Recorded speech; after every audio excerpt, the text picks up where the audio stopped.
he was not known to counter-terrorism police, he was not known to the security services, and he was not known to the PREVENT programme.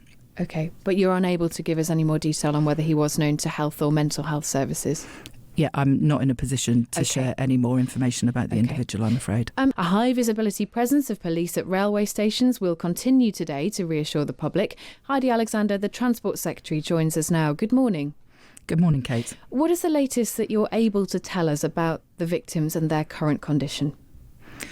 Yeah, so there are 5 people still in hospital, one of whom is the member of train crew that you referred to, who this morning is in a critical but stable condition. Some of the other people who had been taken to hospital on Saturday night have now been discharged.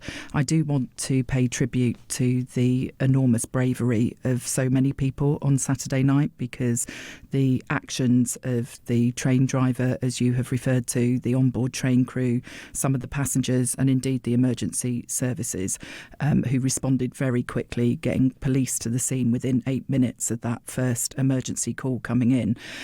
Their actions, the bravery and the presence of mind that they've shown, have undoubtedly saved lives. And it is obviously very sad that the LNER member of staff is still in that critical condition in hospital. His actions undoubtedly saved lives. He went to work on Saturday morning to do his job, and he left work a hero. I know that the British Transport Police have reviewed CCTV footage from what happened on the train, and he literally put himself in harm's way. And so there will be people who are alive today because of his actions. More broadly, as you have referred to in terms of the wider investigations, BTP are obviously continuing their work. They have still got detained one suspect in custody this morning. He was arrested on suspicion of attempted murder, and obviously it's a live investigation. I am restricted in what more I can say really on that. Is there anything though on and actually people will be really delighted this morning to hear that member of train crew is in a stable condition, worrying that he's still in hospital, but people will be really wishing him well. Is there anything that you are able to say about the man who's been arrested in terms of his motive? It's been discussed quite a lot over the last couple of days. Do we know any more? I don't have any further information that I can share with you this morning on this, and I'm not going to speculate about his motivations or the events that led up to the incident. It is less than 40 hours since that attack happened. I was briefed throughout the day yesterday by the British Transport Police, and I would like to say a very big thank you to Chief Constable Lucy Dorsey and her team, who are literally working around the clock on this issue. Those investigations are continuing. They're reviewing CCTV evidence from the train, from elsewhere, looking at other evidence, and you will have to forgive me, Kate. I'm just not prepared to say anything that might prejudice that investigation or a successful prosecution. Are you able to clear up whether he was known to mental health or terror police or police in general? There are conflicting reports about whether he was or was not known to services. So what I can tell you is that he was not known to counter-terrorism police, he was not known to the security services, and he was not known to the PREVENT programme. OK, but you're unable to give us any more detail on whether he was known to health or mental health services? Yeah, I'm not in a position to share any more information about the individual, I'm afraid. Can I read you something? There's a man, one of our listeners, Anthony's got in touch this morning. He says, I've just got on my regular train from Peterborough to London. This was a little while ago. No increased police presence, all barriers open. Any old Tom, Dick or Harry could have got on this train. It's bewildering. I catch this train 3 times a week. The only staff I see are cleaners on the early shift. I rarely see ticket officers. I've even more rarely seen police. The trains fit 500 people on them, travelling across many stops. And after this incident, surely there needs to be more done. Please, can you put this to the Transport Secretary? I mean, it is obviously a worrying time. Should we expect more people, more police at routes, more checks on train stations? So what the British Transport Police are doing today and tomorrow is that we will have more police officers on visible patrols. So the officers who are on duty have been reassigned to mainly big train stations, it concerns me, if I'm honest, to hear that revenue protection isn't in place at stations, and that your listener has phoned in and said that, he can walk on without showing a ticket. That obviously shouldn't be the case on a daily occurrence. The question of security on our trains, look, there's a common mantra in the railways that everyone needs to be able to get home safely at the end of the day.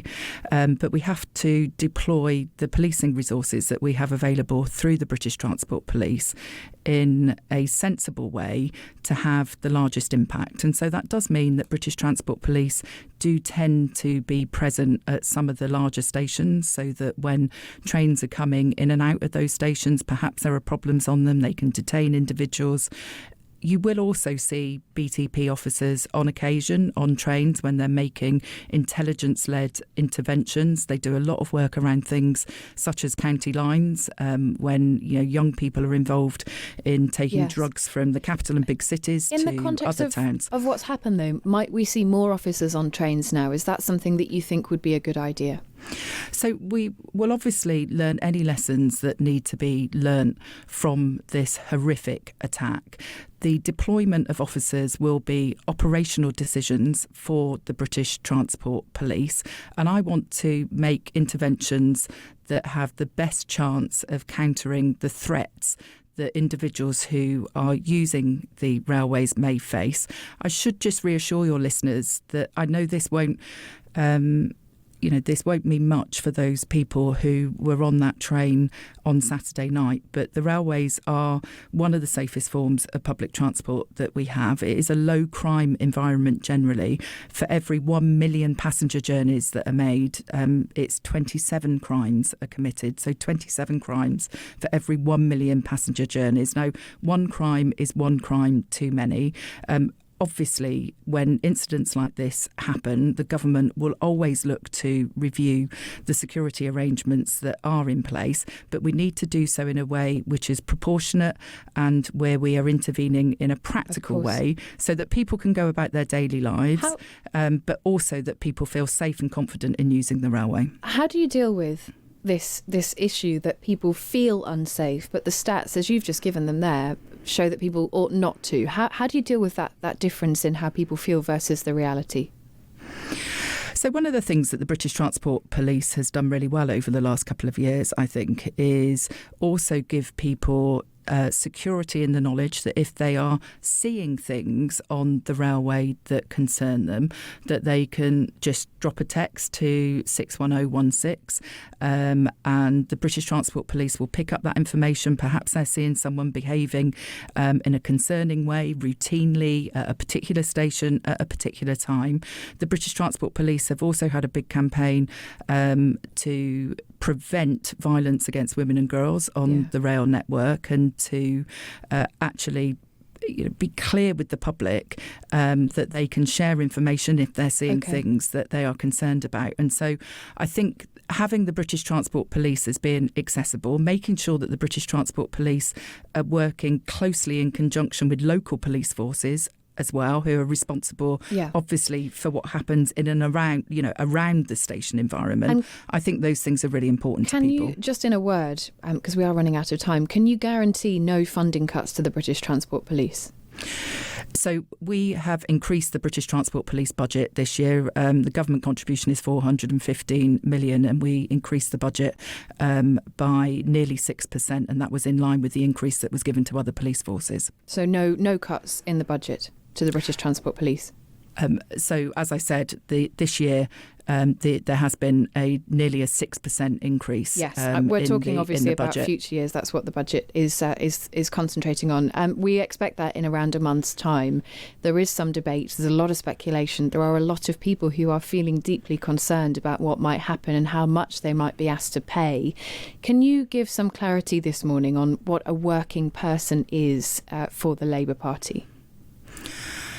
So look, I think a working person is, someone who gets up in the morning, is going to work, they get a pay slip, they bring that home.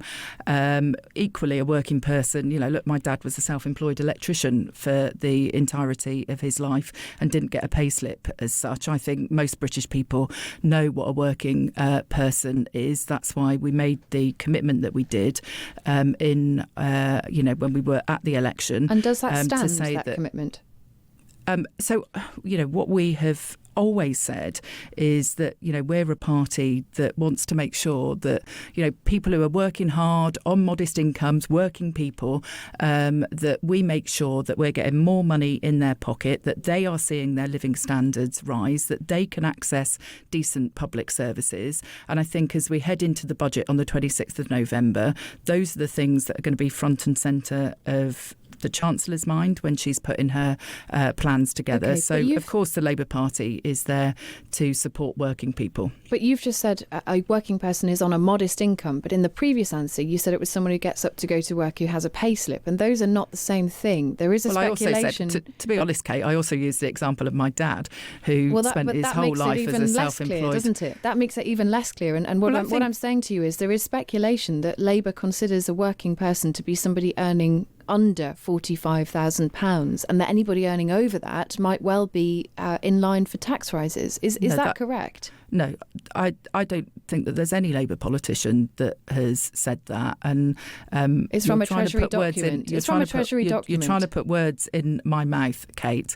I did not say that a working person is somebody that earns under £45,000. No, you said modest. There are clearly people on a whole range of incomes.